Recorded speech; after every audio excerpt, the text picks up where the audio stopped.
Fala galera, tudo bem com vocês? Na aula de hoje nós vamos falar sobre o pioneirismo inglês. E agora, bora para a aula. Você já se perguntou por que os países da Europa são as maiores potências? Aliás, por que a Inglaterra é uma superpotência? E por que a Inglaterra foi a primeira a se industrializar? Bom, se você quer saber tudo isso e mais um pouco, vem comigo que eu vou te explicar tudo nessa aula. A palavra indústria nem sempre existiu. Ela surgiu para nomear a Revolução Industrial, uma das maiores transformações socioeconômicas da história. Sem ela, com certeza a nossa vida hoje seria extremamente diferente. Este processo modificou as relações de produção de mercadorias e relações sociais em escala mundial. Bom, a Revolução Industrial se iniciou na Inglaterra em meados do século XVIII.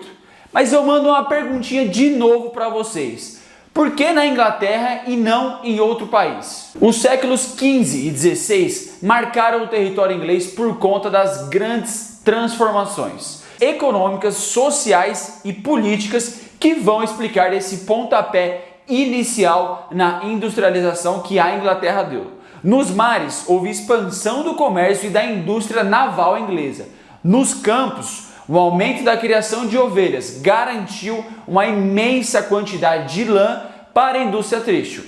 A produção de carvão também se expandiu e forneceu o combustível necessário ao funcionamento das fábricas. E lógico, no plano político, a burguesia se consolidou após as revoluções inglesas. Resumindo, galera, o que eu acabei de falar é o cenário geral da época da Inglaterra. Certo?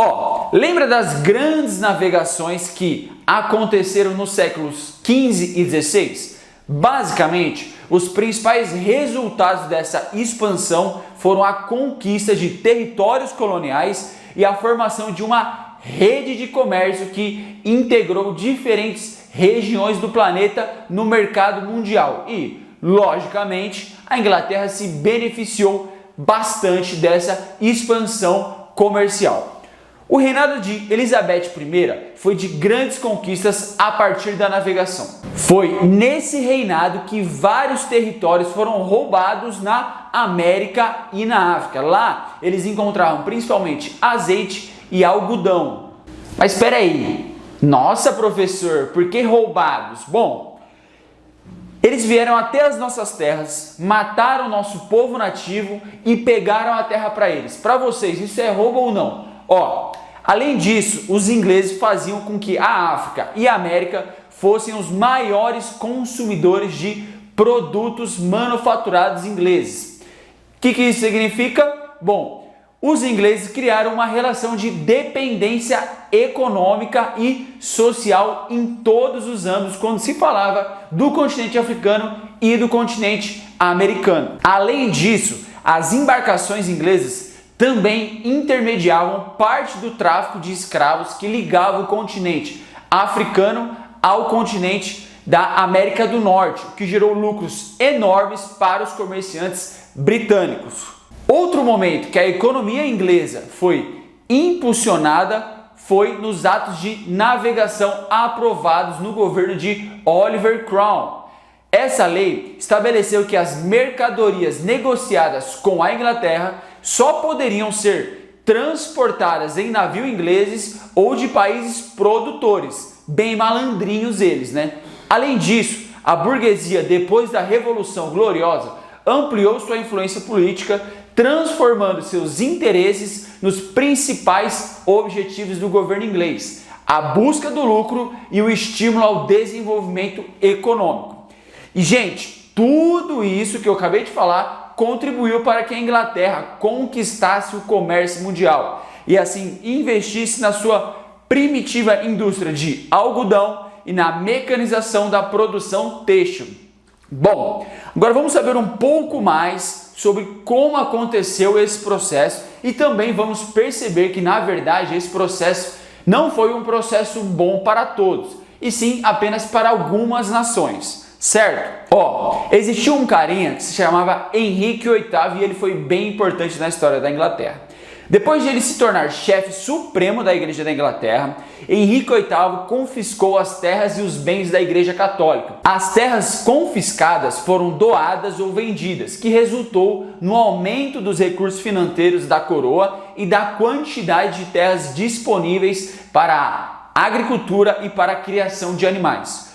Os novos proprietários dessas terras eram membros da pequena nobreza. Além disso, galera, existiam as terras comuns. Ao longo do século XVI, esses terrenos passaram a ser cercados por iniciativa de pessoas particulares que possuíam interesse em ordenar a produção e vender posteriormente essas propriedades.